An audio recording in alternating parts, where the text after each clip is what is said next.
नमस्कार, मैं योगी डॉक्टर जमाल अंतर्राष्ट्रीय योग दिवस के शुभ अवसर पर आप सभी का हार्दिक अभिनंदन करता हूं। दोस्तों, आज का विषय है कि संपूर्ण स्वास्थ्य क्या है और उसे योग के द्वारा कैसे प्राप्त किया जा सकता है। योग अपने आप में एक बहुत बड़ा विषय है। यह अलग बात है कि योग एक कंप्लीट साइंस है।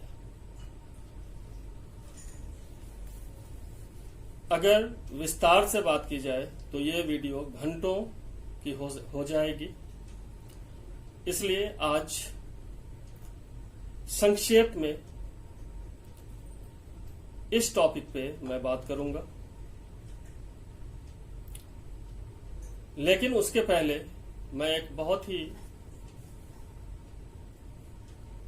सीख देने वाली स्टोरी आप लोगों के साथ शेयर करना चाहता हूं। किसी शहर में एक फकीर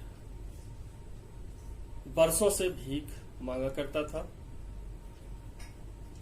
और वो जगह उसे विरासत में मिली थी। वहां पे उसके बाप दादा भी भीख मांगा करते थे। 8 आने, 4 आने, 1 रुपए कोई भी गुजरने वाला उधर से देता हुआ उसे चला जाता था। जब उस फकीर की मृत्यु हुई तो उसके बाद उसकी विरासत को आगे बढ़ाने वाला कोई न था। इस वजह से उस शहर के म्युनिसिपल कॉरपोरेशन ने यह निर्णय किया कि उस जगह को साफ सुथरा करके पब्लिक पार्क में कन्वर्ट कर दिया जाए। और इस सिलसिले में जब उस स्पॉट को खोदा गया तो वहां से 2-3 बड़े बड़े देग निकले, जिसमें सोने और चांदी की अशरफियां भरी थी। सोने और चांदी के सिक्के थे।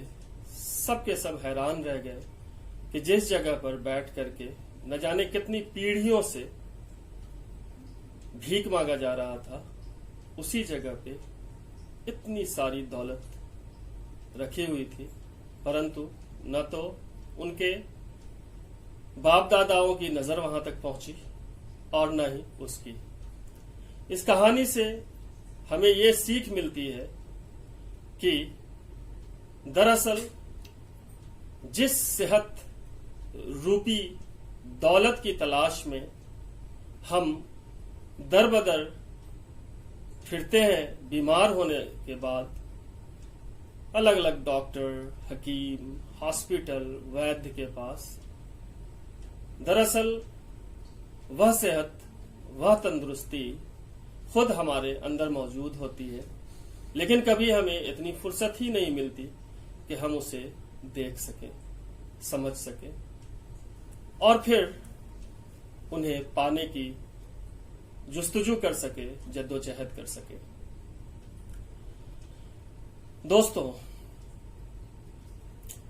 संपूर्ण स्वास्थ्य क्या है, उसे कैसे हासिल किया जाए, उसके पहले यह जानना बेहद जरूरी है। अगर ऑप्टिमल हेल्थ या संपूर्ण स्वास्थ्य की बात करें तो वर्ल्ड हेल्थ ऑर्गेनाइजेशन WHO के अनुसार हर वह व्यक्ति ऑप्टिमल हेल्थ या संपूर्ण स्वास्थ्य का स्वामी माना जाएगा कि जो मानसिक रूप से स्वस्थ हो, जो शारीरिक रूप से स्वस्थ हो, जो आध्यात्मिक रूप से स्वस्थ हो, जो सामाजिक रूप से स्वस्थ हो और जो एनवायरमेंटली स्वस्थ हो। अगर इस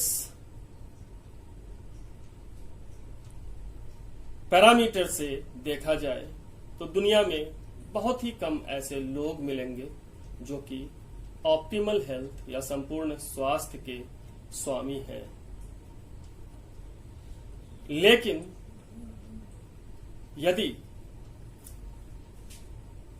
मेरे द्वारा प्रतिपादित 5D फॉर्मूला को अपने जीवन में अपनाया जाए तो कोई भी व्यक्ति संपूर्ण स्वास्थ्य का स्वामी बन सकता है। 5D सुनकर के आपके मन में यह विचार आया होगा कि आखिर यह है क्या। तो मैं आपको समझाता हूं, मैं आपको बताता हूं कि 5D का अर्थ क्या है और उसे किस तरह से अपने जीवन में सम्मिलित किया जा सकता है। 5D में से फर्स्ट D का अर्थ है डीप ब्रीदिंग, दूसरे D का अर्थ है डीप स्ट्रेचिंग, तीसरे D का अर्थ है डीप मेडिटेशन, चौथे D का अर्थ है डीप स्लीप और पांचवें D का अर्थ है डिसिप्लिन्ड डाइटरी प्लान। अगर इन 5 बिंदुओं पे किसी एक्सपर्ट की निगरानी में अमल किया जाए तो कोई भी व्यक्ति, चाहे वह किसी भी कास्ट का हो, किसी भी क्रीड का हो, किसी भी रिलीजन का हो, वह संपूर्ण स्वास्थ्य की स्थिति को प्राप्त हो सकता है। मानसिक, शारीरिक एवं आध्यात्मिक रूप से कम इस स्तर पे स्वस्थ हो सकता है। और इतना ही नहीं, वह eternal blissful state of mind and body को प्राप्त कर सकता है। वीडियो का ये पार्ट मैं यहीं पे समाप्त कर रहा हूं। अगले वीडियो में मैं बताऊंगा कि डीप 5D के बारे में थोड़ा सा विस्तार से चर्चा करूंगा। अगले वीडियो का करें इंतजार और मुझे दें इजाजत। जय योग, जय भारत, जय